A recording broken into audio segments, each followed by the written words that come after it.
Hello, and thanks so much for spending some of your precious time watching this short video on effective communications.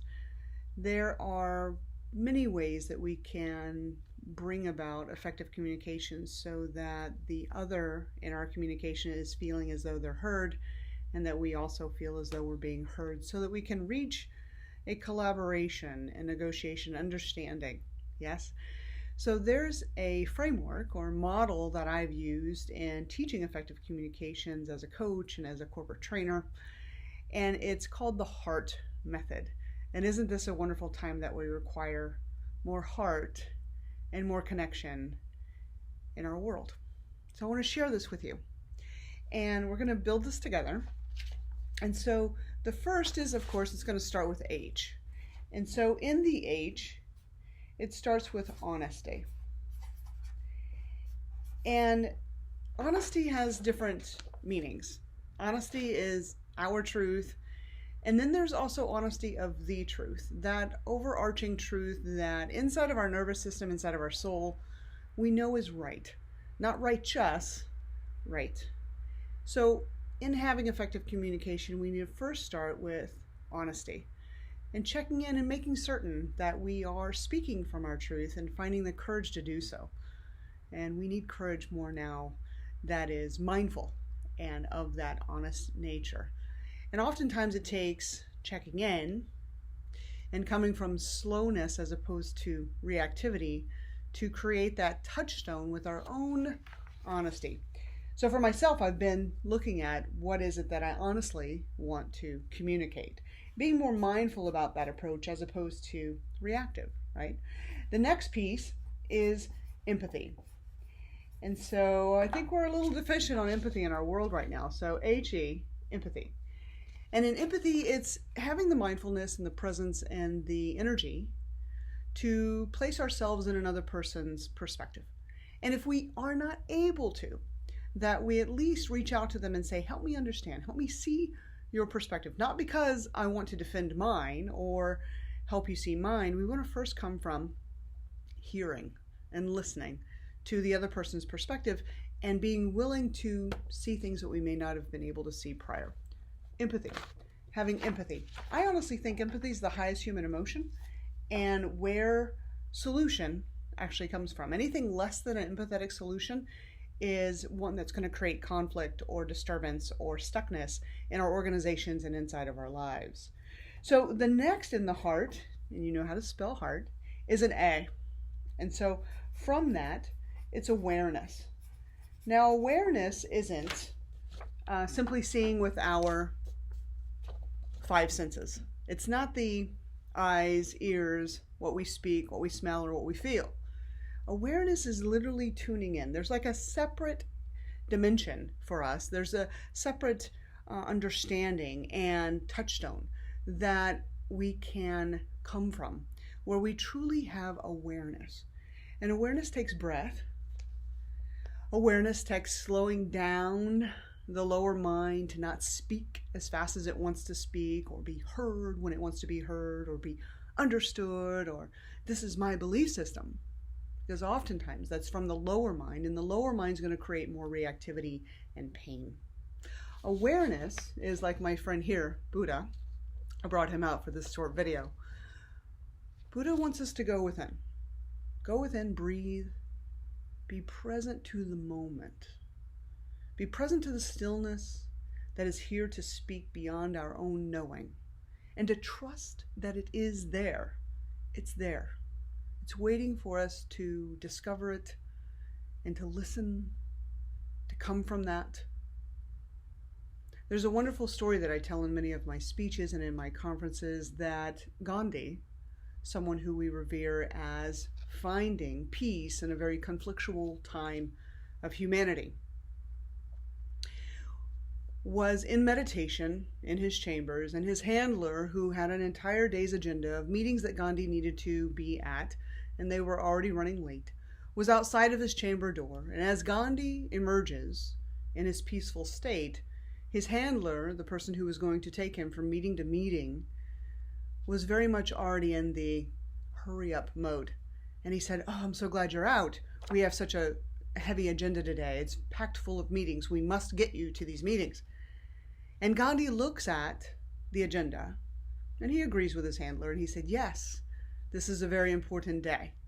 I must meditate twice as long. So Gandhi knew that to begin and come from a stillness and awareness that there is an intelligent universe listening to our wants, our heart's wants, that we must tap into that and utilize that voice first before we speak, first before we act. So the next letter in the heart, interestingly enough, is R, and with that, it's respect. But I draw your attention to the first four letters of the word heart. It's to hear. And whenever we hear, are we hearing because we want to defend and speak, or are we hearing because we truly want to understand the other, right? And to do that, we do that with respect. We must first respect their belonging in our world. We must first say, this is who you are, and I'm so glad to be sharing this space and this time with you. And even if we do not respect someone's actions or thought forms or belief systems because our own judgments get in the way, in order to have effective communication, we must set those things aside, if only for a moment, to yield some moment of respect for human to human, heart to heart, soul to soul, space to space, and say, in this moment, I will allow respect to be part of our communications. I will set aside pain. I will set aside previous judgment. I will set aside the effects of the circumstances and the belief of what I've seen with my five senses, and I will listen again. Please help me understand, at a higher regard, what is now wanting to be communicated. And I think every one of us, myself included, is being asked to pause. It's being asked to, can we find respect for humanity? The base tribal nature of our belongingness. Can we find somewhere respect for humanity? And in that, listen again, with new ears that have not yet heard. And ask the higher order questions. What are we being asked to know now? Where are we being asked to go now? How are we being asked to evolve? And yes, the pain's still there. But without that, we cannot evolve. If we stay stuck in what we've always known to be true, how can a new truth emerge? So, effective communication, the T, is where I ask us to challenge ourselves. What team am I on? It's a team. If we use team to divide, if we use team to say, this is us and that's them, if anywhere inside of our thinking we use the word them or they or those people, we've divided. We are teams opposed and in conflict forever. If instead we use the word team to mean we as a human consciousness, we as an evolved society, we as something that is going to grow together, damn it, against the odds, against the old belief systems, against the constructs and the systems that will want to create division, because that's how power rises, in division. We must somewhere find heart. We must find the heart of humanity and restore, if not begin, a whole new way of being that we have not yet experienced, and to allow the pain of our experience to not keep us stuck in perspectives of stuckness and division and pain, but allow the pain of our experience as humans to open us up, evolve us, and allow us to finally, truly love. And isn't that what the heart is meant to do? Love. So I challenge us this month of June. This is the National Month of Effective Communications. Ironic, isn't it? To find within ourselves our heart. To see first each other. Honesty. The truth, not our truth. Our truth keeps us blinded. Empathy. Sit in other people's shoes. Stand in their life. And if we do not know, do not assume. Reach out to them and say, help me understand. Take me to your journey. Awareness. Stay in the moment. Fear not the future. Doubt not the past. Anytime we're in the past, we create more pain. Anytime we're out there in the future, we create more anxiety.